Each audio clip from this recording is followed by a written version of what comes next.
The senator from Vermont. Thank you, Mr. President.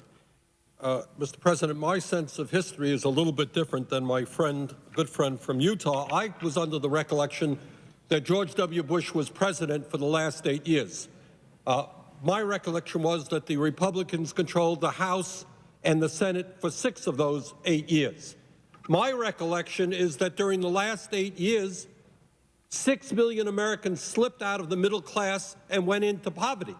My recollection is that median family income for middle-class workers, middle-class families, declined by over $2,000. And my recollection is that, yes, the wealthiest people in the country did very, very well under President Bush, but that ordinary people struggled to keep their heads above water.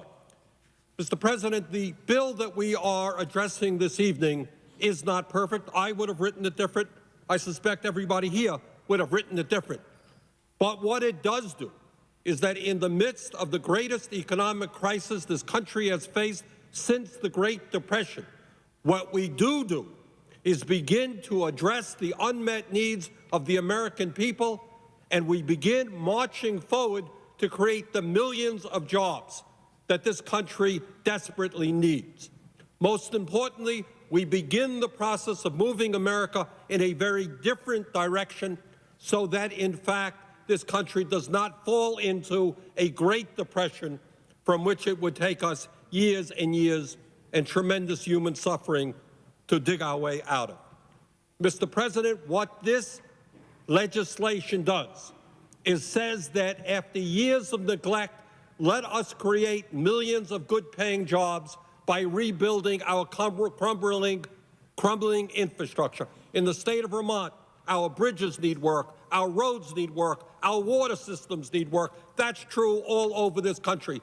Let us put people to work rebuilding our crumbling infrastructure, and that is what this legislation does.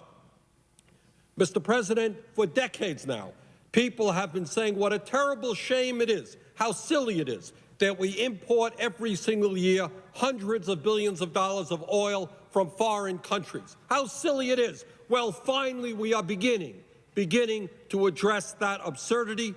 We are saying now, and we are investing in energy efficiency. We are investing in wind, solar, geothermal, biomass, sustainable energy.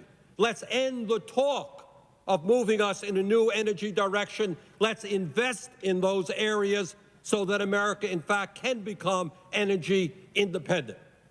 Mr. President, my Republican friends over the years have said what we need to do is give tax breaks to the wealthiest people in this country. In fact, right now, today, despite the fact that we have the most unequal distribution of wealth and income of any major country, the Republican leadership today says, let's repeal the estate tax. Mr. President, do you know that if we did as the Republicans wanted and repealed the estate tax completely, we would provide $1 trillion in tax breaks to the wealthiest 0.3%, millionaires and billionaires all. Not one person in the middle class would gain 1 nickel from that effort. $1 trillion for the top 0.3%, and then they come to the floor of the Senate and they say, what a terrible thing. You're investing $800 billion rebuilding America, creating 3.5 million jobs, giving millions of middle-class and working-class Americans tax breaks. What a bad idea that is. You shouldn't do that. We shouldn't invest $800 billion rebuilding America. We should give $1 trillion to the top 0.3%. That is the contrast in terms of how they want to go and how many of us want to go. Mr. President, what this bill does is not only begin the process of rebuilding our infrastructure, not only begin the process of moving us away from fossil fuel and foreign oil, what it also understands is that middle-class families can't afford to send their kids to college. So we're putting a significant sum of money in expanding the Pell Grant program.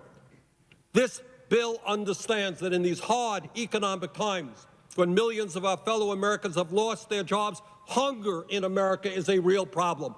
So we're putting money into food stamps. We're putting money into emergency homeless shelters so that those among us, those least among us, are protected. Working class and middle class families can't afford child care. We're putting billions into helping them get the child care they need, the Head Start they need, and creating jobs in that area as well. Mr. President, this is an 800-page bill. It ain't perfect. Everybody knows that. But this bill begins the process. The senator has used his 5 minutes. Of moving this country in a new direction. It's a good bill. It should be supported. Thank you, Mr. President. Mr. President.